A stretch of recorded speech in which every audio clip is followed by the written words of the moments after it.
Last class में हमने देखा था कि velocity of light in medium क्या होता है, 1/μ, रिफ्रैक्टिव इंडेक्स के इनवर्सली प्रोपोर्शनल होता है। आज हम देखेंगे types of refractive index. First क्या है? फर्स्ट है absolute refractive index. Absolute refractive index, मैंने रिफ्रैक्टिव इंडेक्स को शॉर्ट में RI लिख दिया है, ठीक है। What is absolute refractive index? किसी मीडियम का refractive index with respect to air, with respect to air. एक मीडियम का क्या रिफ्रैक्टिव इंडेक्स होगा एयर के रिस्पेक्ट में? इसका सिंबल हम शो करते हैं म्यू नॉट से। किससे शो करते हैं? म्यू नॉट से। मैंने आपको बताया है ऑलरेडी कि म्यू नॉट की वैल्यू क्या हो जाती है? Velocity of light in vacuum बोलो और एयर बोलो। Velocity of light in vacuum और air upon velocity in medium. और इसी चीज की वैल्यू मैंने आपको बताया था 3 into 10⁸ upon velocity in a medium. ये रेशियो क्या बता रहा है कि लाइट की वेलोसिटी एक मीडियम में क्या है विद रिस्पेक्ट टू लाइट की वेलोसिटी इन एयर। और इसी रेशियो को हम कहते हैं absolute refractive index which is mu naught. Mu naught का मतलब होता है एब्सोल्यूट रिफ्रैक्टिव इंडेक्स, जो ये बताता है कि वेलोसिटी ऑफ लाइट किसी मीडियम में कितनी है with respect to velocity of air. Air के रिस्पेक्ट में मीडियम में क्या वेलोसिटी है। हमने जो लास्ट क्लास में देखा था वो यही तो देखा था। क्लियर है? वेलोसिटी ऑफ मीडियम क्या आ जाएगा? नीचे आ जाएगा म्यू नॉट, अगर आप एयर के रिस्पेक्ट में बात करोगे तो। क्लियर है? यही क्या है? Absolute refractive index. जहां हम एक मीडियम के रिफ्रैक्टिव इंडेक्स के बारे में बात करते हैं with respect to air, with respect to air. ठीक है, कॉपी करो। सेकंड देखेंगे रिलेटिव रिफ्रैक्टिव इंडेक्स। इसका मतलब क्या है? एक मीडियम का रिफ्रैक्टिव इंडेक्स, मीडियम 1 का refractive index with respect to medium 2। अब यहाँ पे एयर नहीं है, कोई दो मीडियम है, दोनों का रिफ्रैक्टिव इंडेक्स एक दूसरे कंपेयर क्या करते हैं। देखो अगर मैं कहीं पे लिखूं इस तरीके से, refractive index of 2 with respect to 1, refractive index of 2 with respect to 1, इसको इस तरीके से पढ़ते हैं, it is actually equal to refractive index of 2 divide by refractive index of 1। ये क्या है? रिलेटिव रिफ्रैक्टिव इंडेक्स बता रहा है, एक रेशियो है। क्या है? एक रेशियो, जहां पे हम बात करते हैं रिफ्रैक्टिव इंडेक्स 2 की वैल्यू क्या है in comparison to refractive index of 1, refractive index of 2 with respect to refractive index of 1। Clear है? मीडियम का रिफ्रैक्टिव इंडेक्स 2 का किसके रेस्पेक्ट में? 1 के रेस्पेक्ट में। और देखो वेलोसिटी और म्यू क्या है आपस में? इनवर्सली प्रोपोर्शनल है। तो क्या मैं इसी चीज को कह सकता हूं, अगर कहीं लिखा हुआ है refractive index of 2 with respect to 1, it will be velocity of light in medium 1 divide by velocity of light in medium 2। जब मैंने म्यू की बात की तब मैंने बोला म्यू 2 बाय म्यू 1। जब वेलोसिटी की बात की तो वेलोसिटी मीडियम 1 में डिवाइड बाय वेलोसिटी मीडियम 2 में। क्यों? क्योंकि म्यू और वेलोसिटी कैसे हैं? इनवर्सली प्रोपोर्शनल हैं। बोलो क्लियर है?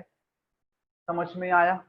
अब देखो इन दोनों को अगर आप कंपेयर करोगे तो आप इनफैक्ट बोल सकते हो कि ये whole quantity is actually equal to this whole quantity. तो आप लिख सकते हो μ2 by μ1 is equal to velocity in medium 1 upon velocity in medium 2।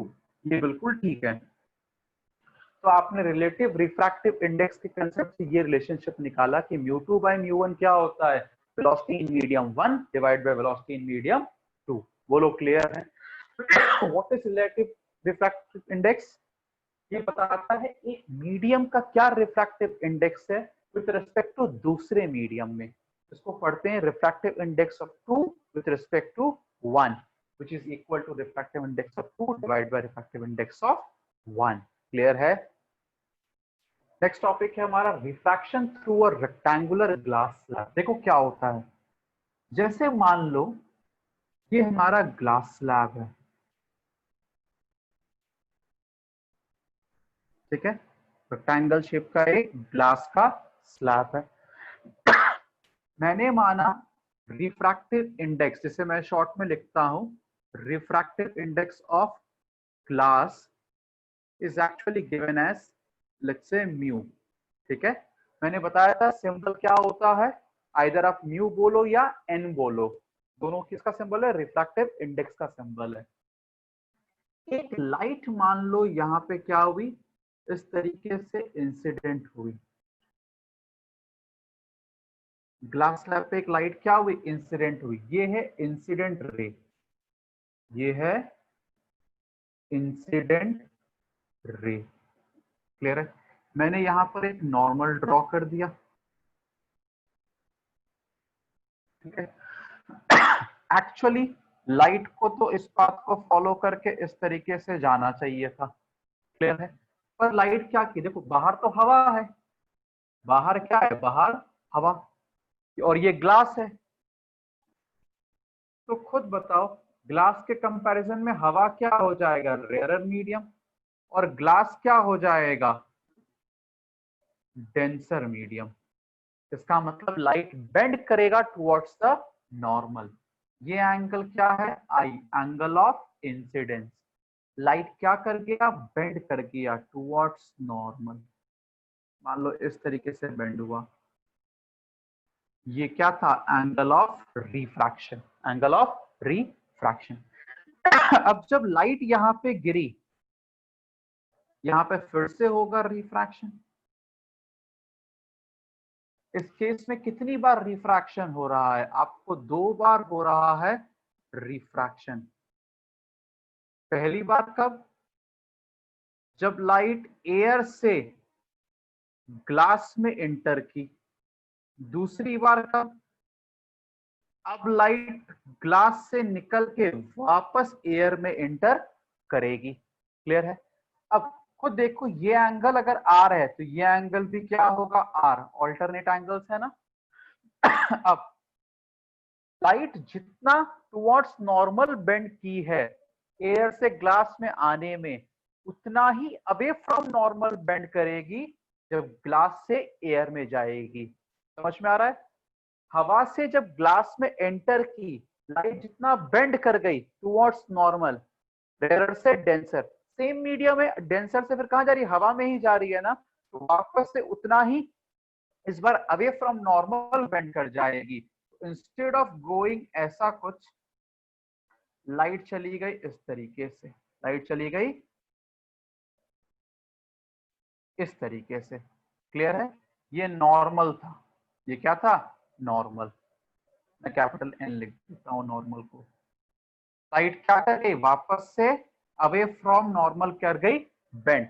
और अगर ये आई बनाया था आर, इस बार ये आर क्या बनाएगा, यहाँ पे मैं इसको बोलता हूं ई।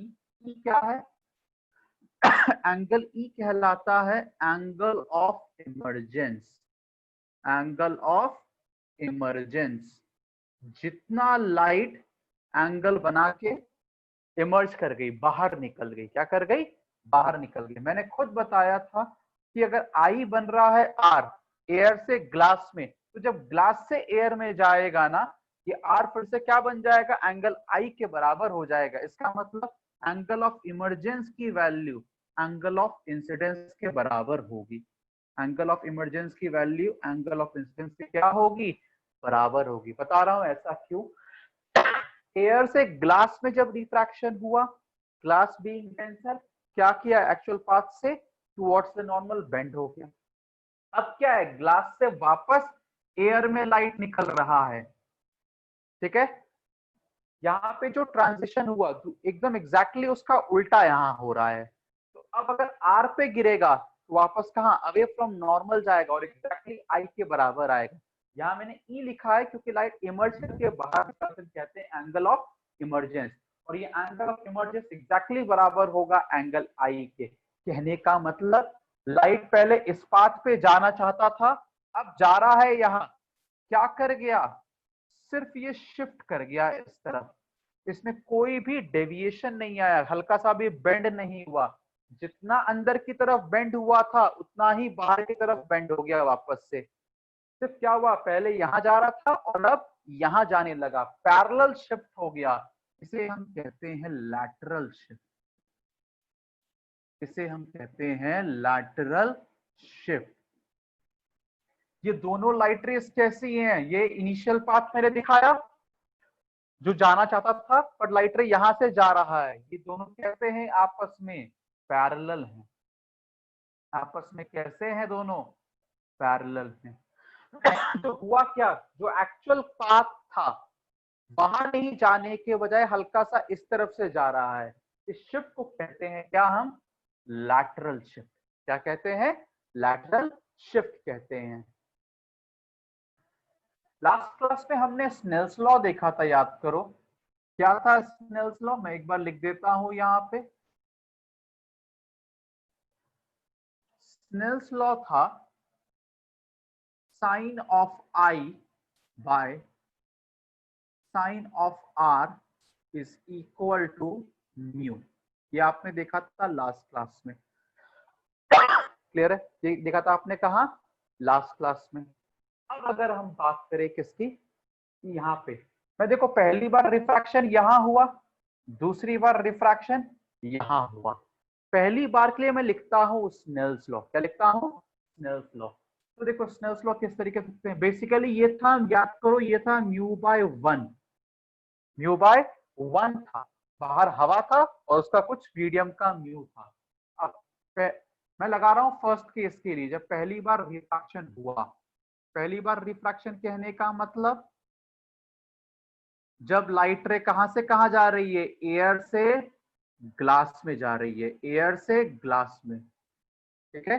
इसके लिए मैंने लिखा स्नेल्स लॉ, देखो sine of I by sine of R equals to, glass का रिफ्रैक्टिव इंडेक्स मैंने म्यू जी लिख दिया। म्यू जी क्या है, मान लो रिफ्रैक्टिव इंडेक्स ऑफ ग्लास समझने के लिए, upon sine of air, mu of air, तो मैंने म्यू ए लिख दिया। म्यू ए मतलब रिफ्रैक्टिव इंडेक्स ऑफ एयर, तो समझने के लिए लिख रहा हूं मैं, आपको लिख देता हूं what is mu G, mu G is refractive index of glass, what is mu A, it is refractive index of air. एक सिंबल सिर्फ मैंने यूज किया समझाने के लिए। तो मैंने स्नेल्स लॉ लिखा पहली बार। अब देखो इसको मैंने बोला फर्स्ट इक्वेशन, दूसरी बार जब रिफ्रैक्शन हो रहा है, कहां से कहां, दूसरी बार रिफ्रैक्शन हो रहा है ग्लास से एयर पे, ग्लास से एयर, ठीक है। अब मैं लिखूंगा स्नेल्स लॉ, कहां, इस वाले पॉइंट पे जब रिफ्रैक्शन हुआ, ठीक है। यहां पे क्या लिख सकता हूं, एंगल ऑफ इंसिडेंस दूसरी बार के लिए क्या है, आर है ना, जब लाइट यहाँ पे गिरी तो ये बन गया एंगल ऑफ इंसिडेंस, रिफ्रैक्ट होके बाहर निकल गई, तो एंगल ऑफ इंसिडेंस क्या है, आर, और एंगल ऑफ रिफ्रैक्शन क्या है, E, sine of E, which is equal to now mu of air upon mu of glass. बोलो क्लियर है, समझ में आया। खुद देखो इसको मैंने क्या बोला है, इक्वेशन टू बोला है, क्या बोला, equation two. First time refraction में स्नेल्स लॉ का इक्वेशन, सेकेंड टाइम रिफ्रैक्शन में स्नेल्स लॉ का इक्वेशन।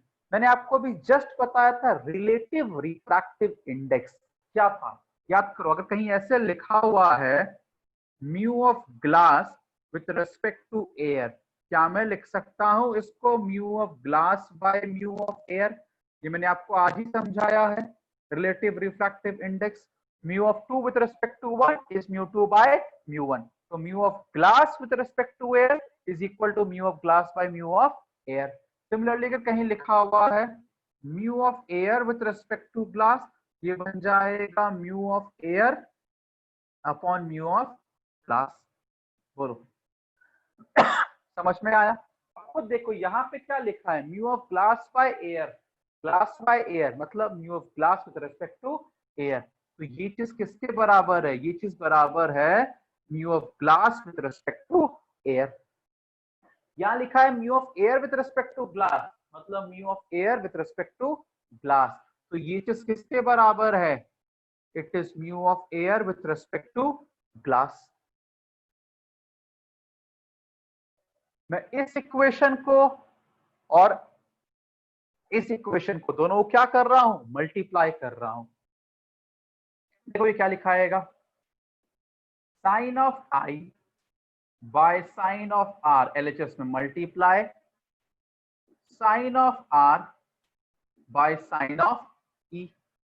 आरएचएस में अगर हम बात करें, mu of glass with respect to air multiply mu of air with respect to glass. बोलो क्लियर है? एलएचएस का मल्टीप्लाई, आरएचएस का मल्टीप्लाई। देखो साइन आर से साइन आर कट गया, यहां क्या लिखा हुआ है, sine of I by sine of E is equal to mu of glass with respect to air multiply mu of air with respect to glass. और मैंने आपको थोड़ी देर पहले बताया था कि एंगल आई और एंगल ई कैसे हैं? सेम है। तो साइन आई बाय साइन ई क्या होगा? 1 हो जाएगा। तो दोनों सेम है, कट के क्या आएगा? 1।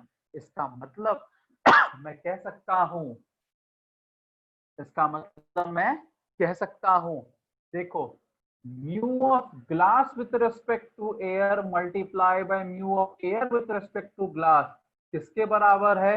1 के बराबर है। इसका मतलब mu of glass with respect to air is actually equals to 1 upon mu of air with respect to glass। आपको ये रिलेशनशिप भी क्या करना है? याद रखना है। बोलो समझ में आया?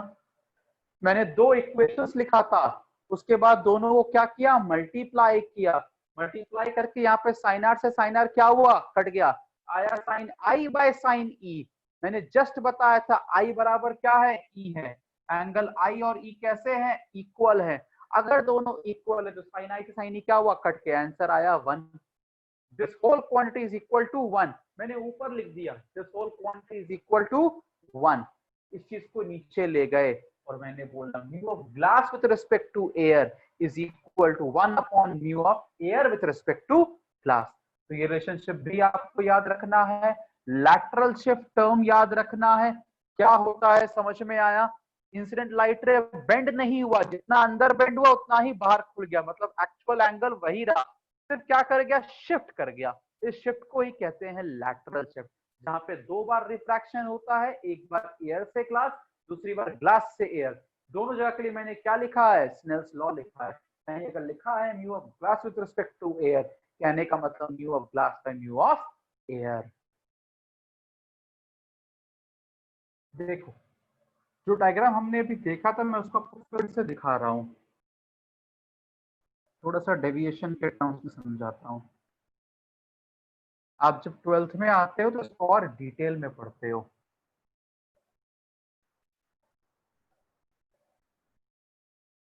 ये इंसिडेंट रे है, ये इसका क्या है? एक्चुअल पाथ है। ये क्या है? इसका एक्चुअल पाथ है। क्लियर है?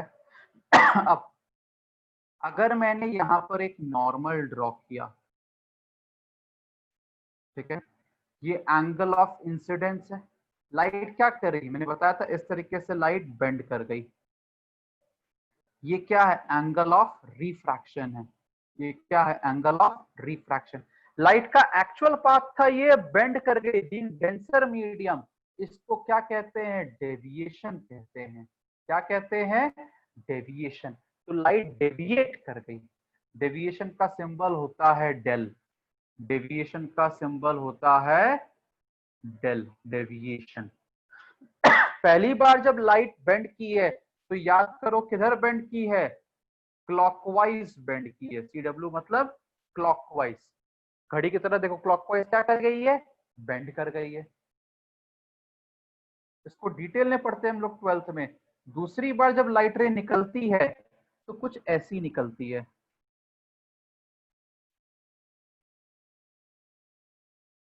ठीक है। ये देखो अब कहां बेंड कर गई? एंटी क्लॉकवाइज बेंड कर गई। इस एंटी क्लॉकवाइज को फिर से क्या कहते हैं हम? डेविएशन कहते हैं। देखो इसका एक्चुअल पाथ था ये, इधर की तरफ क्या कर गया है? बेंड कर गया। ये फिर से डेविएशन 1, ये डेविएशन 2 है। क्या है? डेविएशन 2। तो डेविएशन 1 में क्या कहा गया? ये क्लॉकवाइज गया। दूसरी बार जब डेविएशन हुआ तो देखो कहां जा रहा है? एंटी क्लॉकवाइज जा रहा है। एंटी क्लॉकवाइज मैंने लिखा है इस तरीके से। तो ये क्या है? डेविएशन 2।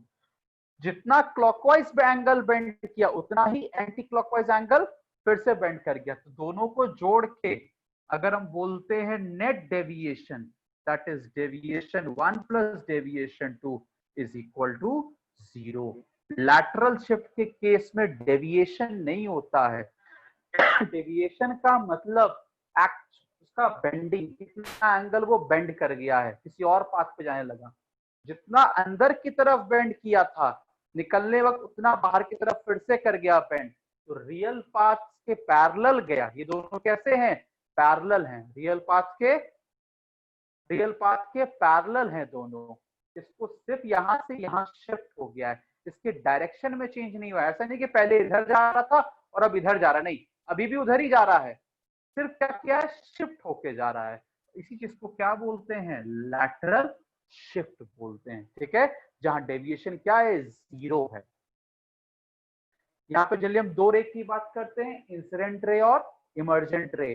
इंसिडेंट रे बनाता है एंगल ऑफ इमर्जेंस, और इमर्जेंट रे बनाता है, सॉरी, इंसिडेंट रे बनाता है एंगल ऑफ इंसिडेंस, इमर्जेंट रे बनाता है एंगल ऑफ इमर्जेंस। क्लियर है? मैंने बताया था इस केस में, याद करो क्या था?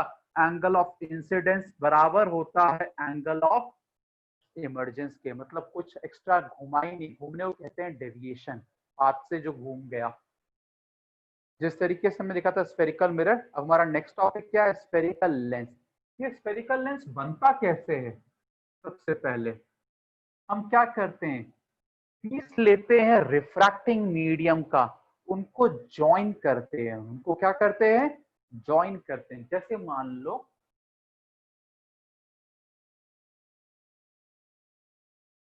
ये एक ग्लास स्लैब है, सॉरी ग्लास का स्फीयर है। क्या है? ग्लास का स्फीयर है।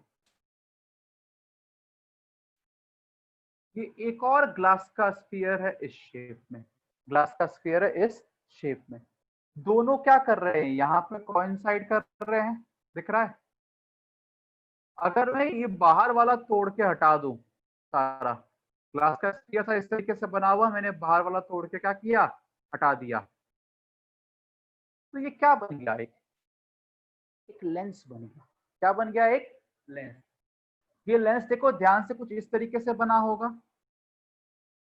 एक पोर्शन तुमको इस तरीके का कर्व दिख रहा है, दूसरा पोर्शन इस तरीके का कर्व दिख रहा है। क्लियर है? और इन दोनों को अगर हम ज्वाइन कर दे, क्या कर दे? ज्वाइन, तो क्या कुछ ऐसा दिखेगा? बोलो। इन दोनों को अगर हम ज्वाइन कर दें तो कुछ ऐसा दिखेगा? बताओ। तो ये क्या बन गया? एक लेंस बन गया। कैसे बनता है एक स्फेरिकल लेंस? स्फेरिकल लेंस बनता है जब आप रिफ्रैक्टिंग मीडियम के कुछ पीसेस अगर आप उसको ज्वाइन कर देते हो, ठीक है? और यूजुअली कैसे होते हैं? दोनों स्फेरिकल होते हैं। देखो ये भी एक स्फेरिकल है, ये भी एक स्फेरिकल है। फॉर एग्जांपल मेरे पास एक ग्लास स्फीयर है, ठीक है? मैंने यहां से कट किया और यहां से कट किया। देखो इस तरफ वाला पोर्शन क्या मिलेगा मुझे? इस तरफ वाला मुझे पोर्शन ये वाला मिलेगा। इस तरफ वाला पोर्शन क्या मिलेगा मुझे? ये वाला मिलेगा। क्लियर है? और अगर मैं इस दोनों को क्या कर दूं? ज्वाइन कर दूं। मैं फिर से दिखा रहा हूं, देखो ये स्फीयर है, इसको मैंने यहां से कट कर दिया और उसको भी मैंने वहां से कट कर दिया। थोड़ा बड़ा दिखा देता हूं, कट कर दिया। तो ये दोनों, ये वाला पोर्शन ये बनेगा और ये वाला पोर्शन क्या बनेगा? ये। इन दोनों को मैं ज्वाइन कर दूं, कुछ ऐसा बनेगा। तो क्या है? कैसे बनाते हैं spherical lens? Pieces of refracting transparent material, pieces of refracting transparent material, pieces of refracting transparent material are joined together, generally कैसे पीसेस होते हैं? अगर मैं पीसेस की बात करूं, जनरली दे आर स्फेरिकल। कैसे होते हैं शेप में? स्फेरिकल होते हैं या कर्व्ड हैं। दिख रहा है ना, एक कर्व होता है साइड में, तो कैसा जनरली होता है? वो स्फेरिकल होता है या कर्व्ड होता है। दो पीसेस है ना, दोनों का ये साइड कैसा है? देखो कर्व्ड दिख रहा है, इसका भी साइड कैसा है? कर्व्ड है। क्लियर है? तो इस तरीके से हम क्या बनाते हैं? एक स्फेरिकल लेंस बनाते हैं। अब खुद सोचो, फॉर एग्जाम्पल मैंने आपको एग्जाम्पल दिया कि दोनों को ज्वाइन की तो क्या बन गया? एक लेंस बन गया। फॉर एग्जाम्पल ये एक लेंस है, ठीक है, तो लेंस किससे बना होगा? ग्लास के पीस से बना होगा। मैंने क्या बोला था? ये ग्लास का स्फीयर है। ये किसका स्फीयर है? ग्लास का स्फीयर है, जिसको हमने साइड से कट किया था, ठीक है। अब बाहर क्या होगा? हवा होगा। दोनों तरफ बाहर क्या होगा? हवा। एक लाइट रे मान लो यहां इसके अंदर गई, तो पहली बार देखो यहां पे क्या करेगी लाइट रे? रिफ्रैक्ट करेगी। क्यों रिफ्रैक्ट करेगी? क्योंकि मीडियम चेंज हो रहा है ना। एक मीडियम से दूसरे मीडियम में गई, मान लो लाइट कर गई रिफ्रैक्ट। दूसरी बार जब लाइट यहां गिरेगी तो फिर क्या होगा? ग्लास से निकल के कहां आ रही है? हवा में आ रही है। दोबारा से क्या करेगी? रिफ्रैक्ट करेगी। समझ में आ रहा है मेरा कहने का मतलब? लाइट से जब एक लेंस से पास करता है तो क्या होता है? दो बार रिफ्रैक्शन होता है, एक बार इस सरफेस पे, एक बार इस सरफेस पे। तो स्फेरिकल लेंस के केस में कितनी बार रिफ्रैक्शन होता है? आपके पास होता है 2 टाइम्स रिफ्रैक्शन। बोलो, क्या ये याद रहेगा?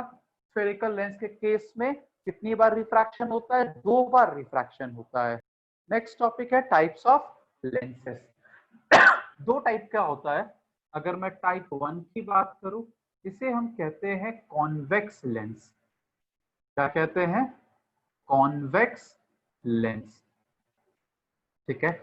इसी का दूसरा नाम होता है कॉन्वर्जिंग लेंस। क्या नाम है? Converging lens. देखो क्या होता है कॉन्वेक्स लेंस या कॉन्वर्जिंग लेंस? इसका शेप कुछ इस तरीके से होता है। क्लियर है? ये क्या है? इस शेप को कहते हैं कॉन्वेक्स लेंस या कॉन्वर्जिंग। कॉन्वर्जिंग वर्ड का मतलब क्या है? कॉन्वर्जिंग वर्ड का मतलब होता है आपस में या एंगल एक तरफ से क्या आके मिल जाना। हमने याद करो, हमने वहां पे देखा था कॉनकेव मिरर। जब एक लाइट रे पैरेलल पड़ती है मिरर पे, रिफ्लेक्ट होकर सबकी सब कहां पास करती है? एक पर्टिकुलर पॉइंट से पास कर रही है, जैसे हमने फोकस बोला था। तो रिफ्लेक्शन के बाद क्या हुआ? सारी साइलाइट एक जगह क्या कर गई? आके मीट की। उसी को बोलते हैं कॉन्वर्ज करना। क्लियर है? तो यहाँ पे हम क्या कहते हैं? Converging lens. कैसे पहचानोगे एक लेंस को देख के? देखो, मैं इस पोर्शन को बोलता हूं एज। इसको क्या बोलते हैं? एज। ये भी क्या है? एज। और इस पोर्शन को मैं बोलता हूं सेंटर। सेंटर ऑफ लेंस, ठीक है। अब देखो, कॉन्वेक्स लेंस या कॉन्वर्जिंग लेंस को पहचानने का तरीका है कि सेंटर से कैसा होगा? मोटा होगा, it is thick at centre. And edge पे कैसा होगा? पतला होगा, it is thin at edges. बोलो क्लियर है? यही तरीका है पहचानने का कि ये सेंटर से मोटा होता है और एजेस पे क्या होता है? पतला होता है। क्लियर है? अब दूसरे टाइप की अगर मैं बात करूं, दूसरे टाइप को हम कहते हैं कॉनकेव लेंस। क्या कहते हैं? Concave lens. कॉनकेव लेंस का ही दूसरा नाम होता है डाइवर्जिंग लेंस। क्या नाम है दूसरा नाम? Diverging lens. याद करो, हमने वहां पे कॉन्वेक्स मिरर देखा था। जब पैरेलल लाइट उस पर पड़ती है तो डाइवर्ज कर जाती है, फैल जाती है, लाइट का फैलना। और जब उसे हमने पीछे की ओर एक्सटेंड किया था तो बिहाइंड द मिरर मिल रहा था एक पॉइंट पे, जिसमें कहा था फोकस। क्लियर है? तो डाइवर्जिंग का मतलब क्या होता है? लाइट रे का फैलना। कॉन्वर्जिंग का मतलब क्या होता है? लाइट रे का एक जगह आके मिलना। क्लियर है? डाइवर्जिंग लेंस या कॉन्केव लेंस का शेप कैसा होता है? कुछ ऐसा।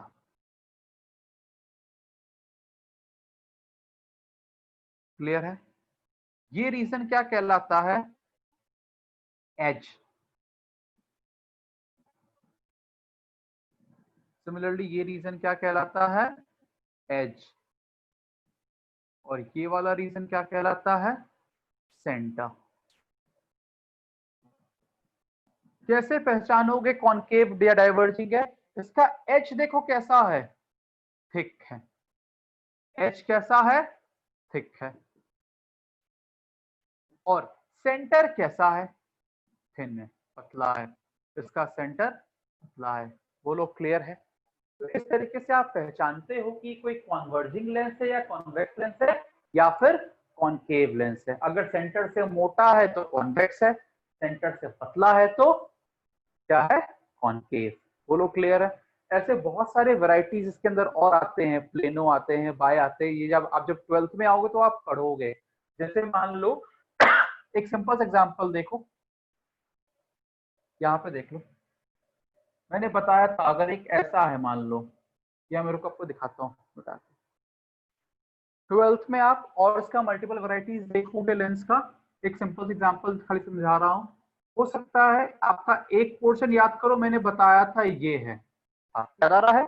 तो ये भी अपने आप में क्या बनेगा? एक लेंस की तरह एक्ट करेगा। खुद देखो, पहले हवा है, फिर से हवा है, ये बीच में क्या है? ग्लास का एक पीस है जो कि इस साइड से क्या है? स्फेरिकल है। कर्व दिख रहा है ना? इस साइड से क्या है? स्फेरिकल है। और इस साइड से कैसा है? प्लेन है। कैसा है? प्लेन। ये कौन से वाले पीस का देखो दिख रहा है तुमको? ये तुमको दिख रहा है कॉन्वेक्स वाले पीस का दिख रहा है। तो इसका नाम हम क्या बोलते हैं? इसका नाम हम बोलते हैं plano convex. Plano convex lens. ये सब आप पढ़ते हो 12th में डिटेल में, बट समझ में आया? हो सकता है दोनों साइड से कर्व ना हो, एक साइड से कर्व हो, एक साइड से क्या हो? प्लेन हो। प्लेन और इस साइड से क्या है? कॉन्वेक्स वाला, बाहर की तरफ बल्ज आउट है ना, इसे हम कहते हैं प्लानो कॉन्वेक्स लेंस। हो सकता है कोई ऐसा पीस हो।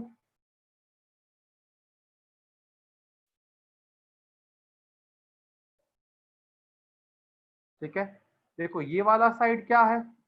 प्लेन है। ये वाला साइड कैसा है? कॉन्केव टाइप का है। तो सिमिलरली इसका नाम बन जाता है plano concave lens. Plano concave lens. बोलो क्लियर है? इस तरीके से और भी वैरायटीज हो सकते हैं, आप बस बेसिक इतना जान लो, 10th के लिए काफी है अभी। ठीक है, अब देखो, अब हम बात करते हैं कुछ टर्म्स जो हमें जानना है लेंस के बारे में। सबसे पहले मैं बात करूंगा सेंटर ऑफ कर्वेचर के बारे में। सेंटर ऑफ कर्वेचर क्या है? सेंटर ऑफ कर्वेचर, इसके बारे में बात करूंगा। देखो, मैंने आपको बताया था हम इस तरीके से लेंस बना सकते हैं। देखो, एक ये पीस है और एक ये सर्कल है। ये बीच का पोर्शन क्या है? लेंस है। देखो, इस वाले कर्व की अगर हम बात करें तो ये एक सर्कल का पार्ट है। उस सर्कल का क्या होगा? सेंटर होगा। जिसे मान लो मैंने बोला C1। क्लियर है? सिमिलरली अगर मैं इस वाले पोर्शन की बात करूं तो ये भी कर्व किसी ना किसी सर्कल का पार्ट होगा। तो उस सर्कल का भी क्या होगा? सेंटर होगा। उसे मैंने बोल दिया मान लो C2। तो एक लेंस का, जैसे मान लो हमने एक ये लेंस देखा है, देखा है ना? ये लेंस हो सकता है इस ये वाला कर्व इस सर्कल का पार्ट हो और ये वाला कर्व इस सर्कल का पार्ट हो। एक लेंस के दो सेंटर ऑफ कर्वेचर होते हैं। इसका जो आउटर कर्व है ये किस सर्कल का पार्ट होगा? सिमिलरली ये आउटर कर्व किस सर्कल का पार्ट होगा। तो दोनों सर्कल के सेंटर, जिसे मैंने नाम दिया है C1 C2, centre of curvature क्या है? एक लेंस का दो पॉसिबल है, एक C1 दूसरा C2। बोलो समझ में आया? समझना है कि क्या है सेंटर ऑफ कर्वेचर। एक लेंस का जो सरफेस है वो स्फेरिकल होता है, वो स्फेरिकल कर्व या आर्क, जिसे आप बोल सकते हो आर्क भी। वो जो स्फेरिकल आर्क है वो क्या है, एक सर्कल का पार्ट होगा और सर्कल का सेंटर कहलाता है सेंटर ऑफ कर्वेचर। क्या कहलाता है? Centre of curvature. Centre of the sphere, centre of the sphere, centre of curvature. बोलो क्लियर है? अब इसके बाद नेक्स्ट टर्म है प्रिंसिपल एक्सिस। क्या है next term? Principal axis.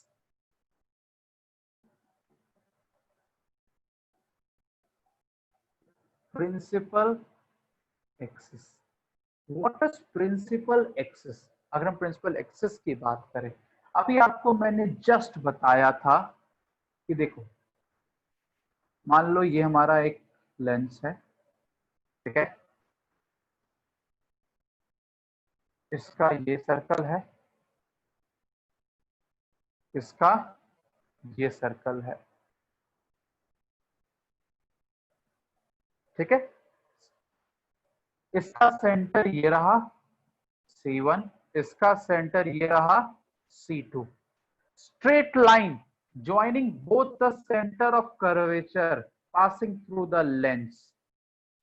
Straight line joining both the center of curvature passing through the lens is known as principal axis। ये जो लाइन आप देख रहे हो जो C1 C2 को ज्वाइन कर रहा है, इस लाइन को हम क्या कहते हैं? प्रिंसिपल एक्सिस कहते हैं। बोलो क्लियर है? अब तीसरा पॉइंट आपको पता होना चाहिए, that is optical centre. Optical centre क्या है? ऑप्टिकल सेंटर तो देखो, ये लेंस है, बीच का पोर्शन क्लियर है। मैं अगर आधा आधा करके दिखाऊं तो मैं तो बीच से एक लाइन ड्रॉ कर दूंगा, इसके इधर आधा, इसके इधर आधा। ये लाइन प्रिंसिपल एक्सिस को जहां कट कर रहा है इस पॉइंट पे, ये क्या होगा? एक तरीके से इस लेंस का सेंटर मोस्ट पॉइंट होगा। और इसी पॉइंट को हम क्या कहते हैं? ऑप्टिकल सेंटर कहते हैं, जिसे हम शो करते हैं किससे? ओ से। किससे शो करते हैं? ओ। वो क्या शो करता है? उस लेंस का सेंटर मोस्ट पॉइंट, जिसे हम क्या कहते हैं? ऑप्टिकल सेंटर कहते हैं। बोलो क्लियर है? समझ में आया? अब एक टर्म आपको जो और याद रखना है, that is aperture. That is aperture. क्या है अपर्चर? अब लेंस कैसा होता है? लेंस होता है सिलेंड्रिकल। ये आप लेंस का साइड व्यू देख रहे हो, आप इस तरीके से देख रहे हो साइड व्यू। लेंस एक्चुअली देखो ऐसा होता है, ठीक है। आप जब सामने से देखोगे ना तो ये पूरा गोल दिखता है। अब खुद देखो, यहां से लेके यहां तक सामने से क्या दिखेगा? एकदम गोल दिखेगा। क्लियर है? साइड से दिखता है इस तरीके से, इधर मोटा इधर मोटा। जब सामने से देखोगे ना तो पूरा गोल सा होता है। चश्मे का लेंस से बात करो तो, ठीक है। अब तो ये बेसिकली क्या बनता है? एक सर्कल होता है। इस सर्कल का जो डायामीटर है, हम कह सकते हैं डायामीटर। क्या कह सकते हैं? डायामीटर किसका? लेंस का जो सर्कल बन रहा है, आप लिख सकते हो diameter of circular edges. Diameter of circular edges is known as aperture. हम क्या नाम देते हैं? अपर्चर नाम देते हैं। या फिर समझ लो, इस पॉइंट से इस पॉइंट का जो डिस्टेंस है सामने से, यही आपको दिखेगा डायमीटर ऑफ सर्कल। इस गैप को क्या हम कहते हैं? अपर्चर कहते हैं, जितनी इसकी मोटाई है। ठीक है, एक सर्कल का कुछ तो होगा ना, कि इतना बड़ा सर्कल, मान लो ये सर्कल है, तो देखो ये क्या होगा? ये गैप, ये इसका डायामीटर है। इस डायमीटर को ही क्या बोलते हैं हम? अपर्चर कहते हैं। बोलो क्लियर है? अपर्चर समझ में आया? देखो,